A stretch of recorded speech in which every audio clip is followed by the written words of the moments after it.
안녕하세요. 저는 올해 70을 바라보고 있는 할아버지입니다.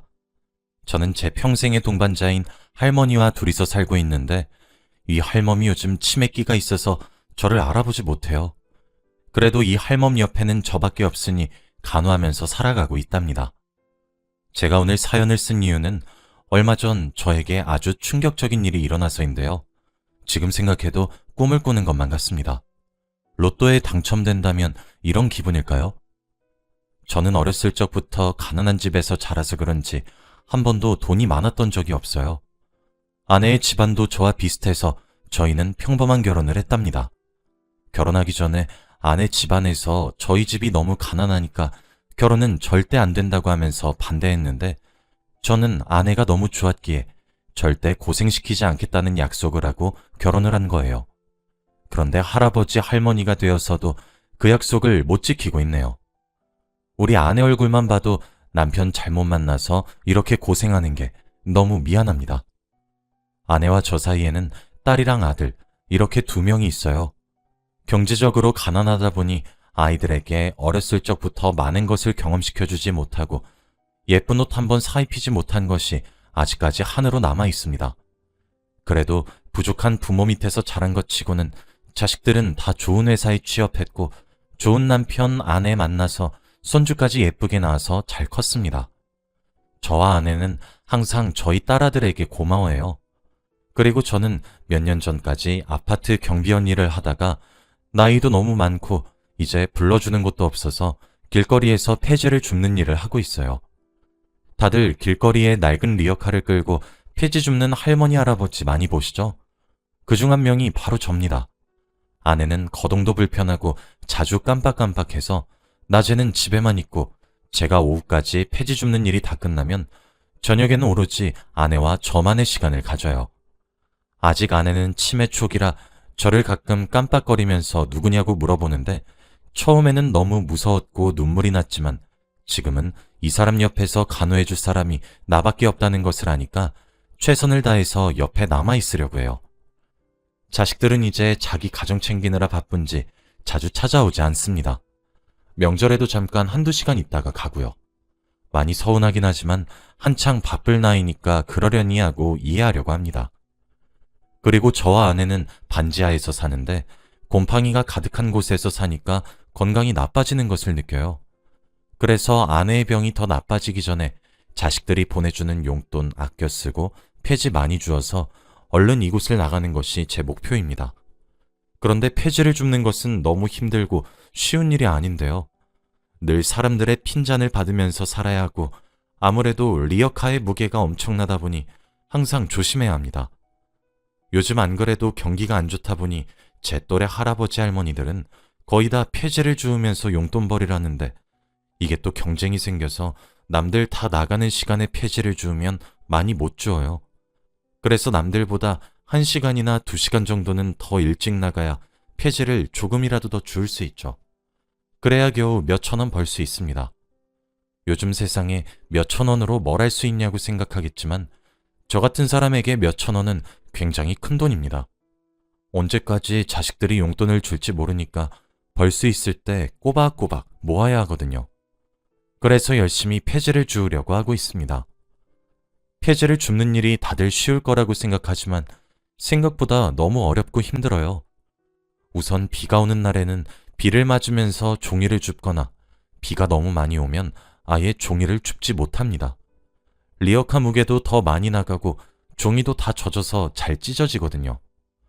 평소에도 종이를 가득 실으면 리어카 무게가 너무 많이 나갑니다. 저번에는 폐지를 쌓아서 가다가 앞이 보이지 않아서 실수로 전봇대에 부딪혔는데 리어카에 있던 종이들이 조금씩 떨어지니 길거리에 지나가는 사람들이 다들 저를 보고 화를 내더라고요. 그래도 그것까진 이해를 했습니다. 제가 종이를 떨어뜨려서 그분들의 통행을 방해했으니까요. 그런데 제가 한 가게 앞에서 종이를 줍고 있었는데 그 가게 주인이 저에게 달려와서 할아버지, 여기서 이러시면 안 돼요. 지금 할아버지 때문에 저희 가게 간판 다 가리잖아요. 얼른 가요. 저희 가게 장사 안 되면 할아버지가 책임지실 거예요? 라는 말을 하더라고요.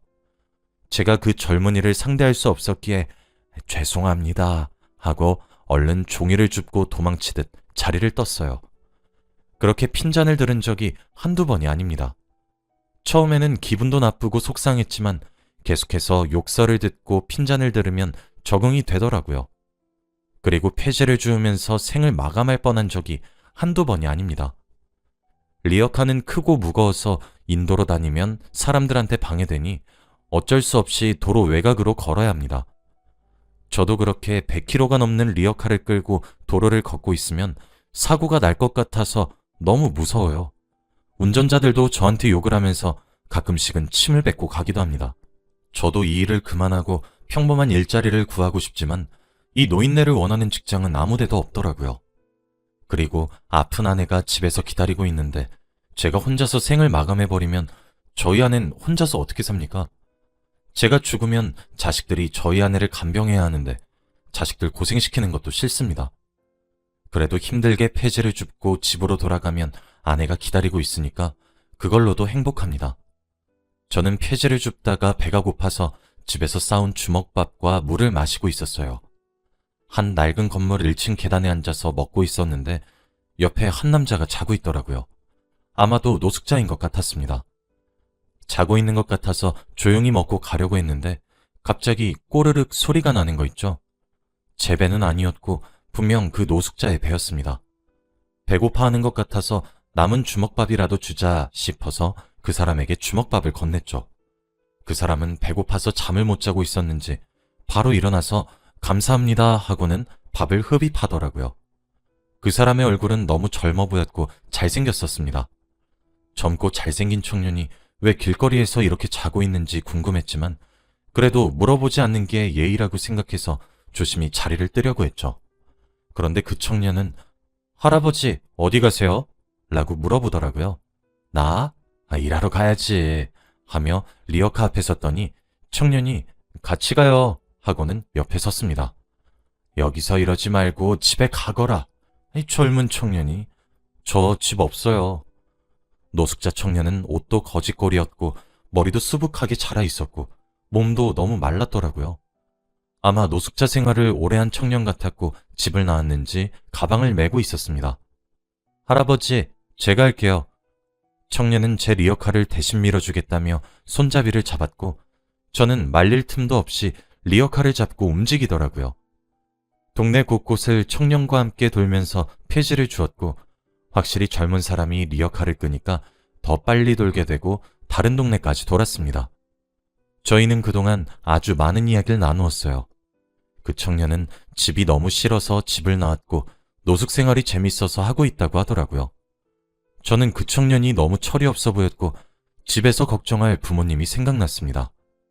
저는 그날 고물상에 가서 폐지를 주고 그날 받은 돈을 전부 그 청년에게 주면서 자네 이거 들고 집으로 가.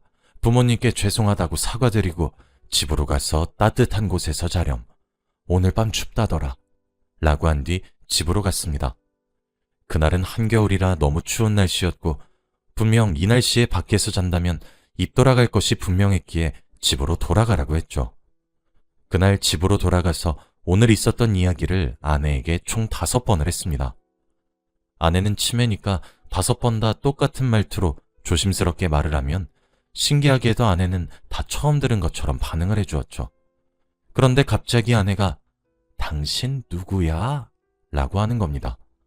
원래라면 제가 누군지 물어보고 제가 남편이라고 하면 바로 알아듣는데 그날따라 아내가 못 알아들었어요. 나 남편 없어. 집으로 보내줘요. 네? 라고 하며 울더니 저에게 싹싹 빌더라고요. 아마 아내는 자기가 모르는 남자한테 납치된 거라고 생각하나 봐요. 저는 그 모습을 보니까 아내의 병이 점점 더 악화되고 있다는 걸 느꼈고 이제 저를 조금씩 잊어간다는 생각에 눈물이 나는 거 있죠. 저는 그런 아내를 안아주면서 할멈, 왜 계속 나를 잊어가는 것이오? 난 평생 우리 할멈과 살고 싶은데 왜 내 속을 이렇게 썩이는 것이오? 라고 하며 저도 울어버렸습니다. 아내는 울다 지쳤는지 바로 잠에 들었고 잘 때는 또 얼마나 천사 같은지 몰라요. 곤히 자고 있는 아내의 얼굴을 보는데 갑자기 기침을 하기 시작했습니다. 겨울이라서 감기가 걸린 건가 싶었는데 기침은 멈추지 않았고 갑자기 입안에서 피맛이 나더라고요. 입을 가리고 기침을 했는데 손에 피가 묻어 나왔습니다. 이제 저도 갈 길이 얼마 남지 않았나 봅니다. 이렇게 예쁘게 자고 있는 아내를 두고 어찌 가나요? 자식들에게 알리면 걱정만 할 것 같아서 아무에게도 말을 하지 못했어요. 그렇게 다음날 폐지를 줍는데 또 그 청년이 보이더라고요. 청년과 저는 눈이 마주쳤고 그날도 같이 한 바퀴를 돌면서 이야기를 나누었어요. 저는 점심으로 싸온 밥과 요구르트를 주면서 많은 이야기를 했습니다. 자네 혹시 집에 들어가지 않는 이유가 부모 때문인가? 네, 맞아요. 그런 집에서 살 바엔 차라리 죽는 게 나을 정도였으니까.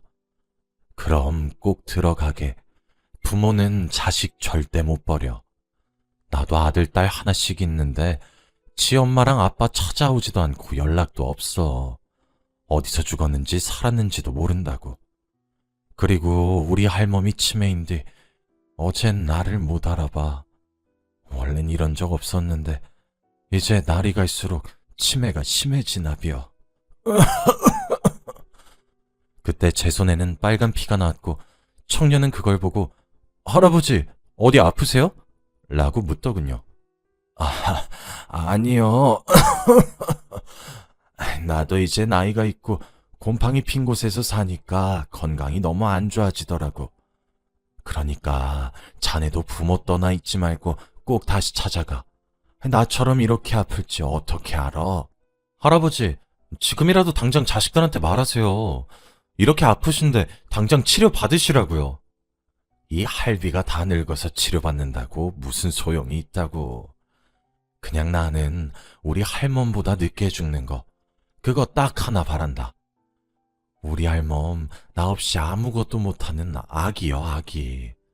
할아버지, 그래도 이건 내가 불쌍하면 자네도 집으로 돌아가서 부모님한테 죄송하다고 사과드리게. 청년의 눈에는 눈물이 맺힌 게 보였고 저는 못 본 척하고 다시 폐지를 주우러 갔습니다. 확실히 그 청년이랑 다니니까 늘 저한테 못된 말하고 침뱉던 사람들이 다들 찍소리도 못하는 거 있죠. 다들 화를 내면 청년이 나서서 대신 화내주니까 고마웠습니다. 그리고 리어카도 항상 끌어주면서 저를 도와주니까 편했죠. 돈을 받으면 항상 저는 그 돈을 청년에게 쥐어주고는 오늘 날이 많이 춥디야. 근처 사우나 가서 자. 길거리에서 자면 입 돌아가. 라고 하는데 그때마다 청년은 돈을 다시 저에게 돌려주며 할아버지, 제 걱정하지 마시고 이 돈 들고 얼른 할머니께 가세요. 갈 날도 얼마 안 남으신 분이. 할머니랑 1분이라도 더 추억 쌓아야죠. 저는 젊어서 어디서든지 다 잘 수 있어요. 라고 하더군요. 제가 돈을 안 받으면 끝까지 고집을 피우는 사람이었기에 어쩔 수 없이 받고는 했습니다. 그렇게 몇 주 동안 청년이랑 같이 다녔는데 가끔씩 청년이 늘 있던 자리에 없을 때가 있었어요. 저는 혹시나 무슨 일이라도 생긴 건가 싶어서 안 오는 날에는 걱정을 하긴 했지만 무소식이 희소식이라고 다시 집으로 돌아갔나 보다 생각하려고 했죠. 그런데 청년은 적어도 이틀 안에는 꼭 모습을 보였습니다. 어디서 뭘 했는지 묻지 않았고 청년도 저에게 어디 갔다 왔는지 말해주지 않았죠. 저희는 그렇게 가까운 것 같으면서도 먼 사이가 되었습니다. 지금 생각해보면 그때 서로 이름도 나이도 몰랐어요. 늘 저는 청년 거리면서 말을 했고 청년도 할아버지 거렸거든요. 그리고 어느 날이었습니다.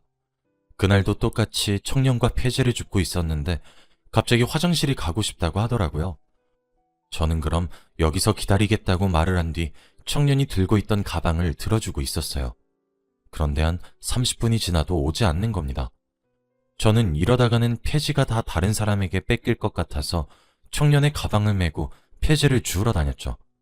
어차피 청년도 저와 같이 매일 다니니까 길을 다 알고 찾아올 줄 알았는데 청년은 해가 질 때까지 나타나지 않았고 저는 그 무거운 가방을 메고 집으로 돌아와야 했습니다. 처음에는 뭐 바쁜 일이 있나 보다 하고 가방을 내일 줘야겠다 싶어 아침마다 그 가방을 메고 다녔어요. 그런데 이틀 안에는 무조건 나타나던 청년이 이번에는 일주일 동안 나타나지 않더라고요. 가방에는 뭐가 들었는지 너무 무거웠는데 나타나지 않으니까 고민이 되었습니다. 그리고 그날도 혼자서 폐지를 줍고 가방을 집에 두었죠. 아내에게 저녁밥을 차려주고 화장실을 갔다가 나왔는데 아내가 청년의 가방을 열었더라고요. 저는 안 된다고 하면서 말렸지만 이미 가방 안에 있는 내용물을 봐버렸습니다. 가방 안에는 엄청나게 많은 현금 다발과 금괴가 가득했어요. 그리고 거기에는 편지가 있더라고요. 할아버지, 이 돈으로 할머니 치매 치료하시고 할아버지도 그 기침 치료 좀 하세요. 이 돈 훔친 거 아니고 제 거니까 안심하고 쓰셔도 됩니다. 이제 저 할아버지 폐지 줍는 거 못 도우니까 폐지 줍는 일 그만하시고 이 돈으로 평생 사세요. 자식들한테는 절대 말하지 말고 꼭 할머니 할아버지한테만 쓰세요.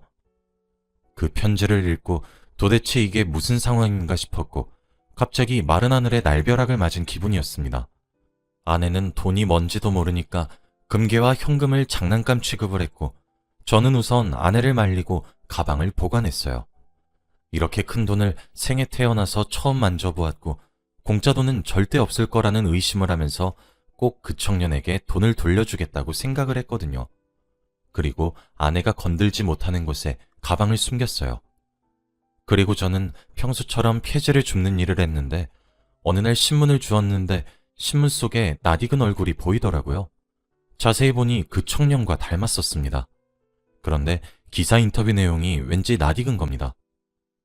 제가 사실 집을 가출한 적이 있었는데 그때 한 할아버지를 만났어요. 그 할아버지 성함도 나이도 아무것도 모르지만 집을 나가 있는 동안 아주 많은 것을 배웠어요. 그래서 너무 감사한 마음에 조그만 선물을 드리고 왔어요.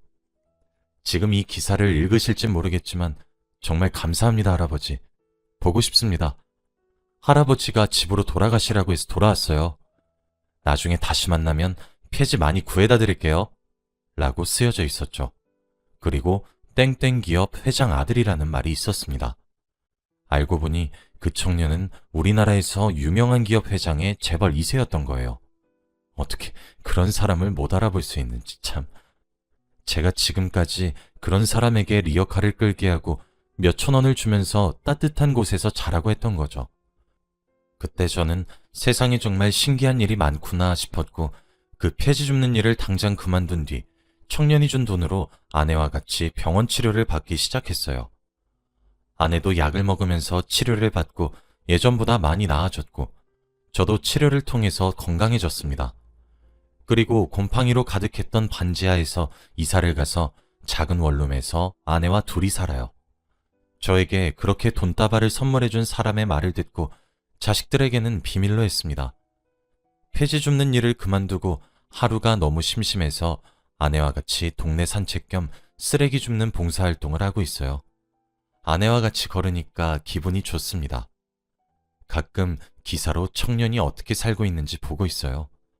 얼마 전에는 좋은 여자 만나서 결혼을 했더라고요. 꼭 나중에 한 번 더 만날 수 있었으면 좋겠습니다. 여러분들도 스쳐가는 인연이라고 함부로 대하지 마셨으면 좋겠어요. 정말 세상 일 어떻게 될지 아무도 모릅니다. 제 이야기는 여기까지예요. 들어주셔서 감사합니다.